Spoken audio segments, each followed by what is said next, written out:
রাসূল ডাকতেছেন, সাহাবীরা রে, আমার এই শহীদদেরকে দাফন করে দাও। শর্ত হলো গোসল দিও না, রক্তমাখা জামা কাপড়গুলো পাল্টাইও না, এই রক্তমাখা জামা সহ দাফন করে দাও। হাসরের ময়দানে আমি নবী এই শহীদগুলো লইয়া আল্লাহর আরশের কিনারে যাইয়া দাঁড়াবো, দেখাবো আমার উম্মতের মতো কেউ নিয়ে আল্লাহকে পাওয়ার জন্য এইভাবে কষ্ট করেছে। এবার দাফনের কাজ শুরু হলে কিতাব লেখে 69 জনের দাফন শেষ।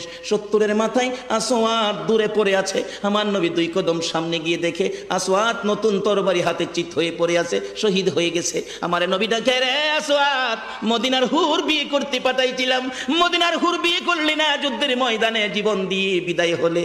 আসওয়াত রে, নতুন তরবারিটা হাতে রে। আসওয়াত একজন সাহাবী বলেন, হুজুর বিয়ের বাজার করতে এসে আপনি যুদ্ধে গেছেন, খবর পাইয়া বিয়ের বাজারের টাকা দিয়ে যুদ্ধের বাজার করেছে, আসওয়াত শহীদ হয়েছে। আমার নবী ডাকে, মাবুদ আমার আসওয়াতকে তুমি কি দিবা গো আল্লাহ?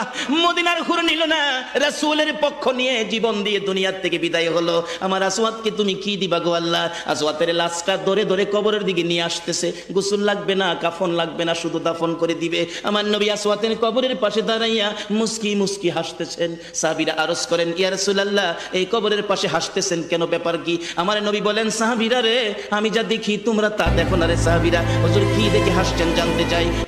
সাহাবীরা, আমার আসওয়াত মদিনার হুর বিয়ে করতে যাইয়া যুদ্ধের খবর শুনে বিয়ের বাজারের টাকা দিয়ে যুদ্ধের বাজার করে জীবন দিয়ে কবরে রওনা হয়েছে। আমি নবী আসওয়াতের কবরের পাশে দাঁড়াইয়া দেখি রে, আমার আসওয়াতের কবরে মদিনার হুরের পরিবর্তে আমার আল্লাহ জান্নাতের হুর পাঠাইয়া দিছে।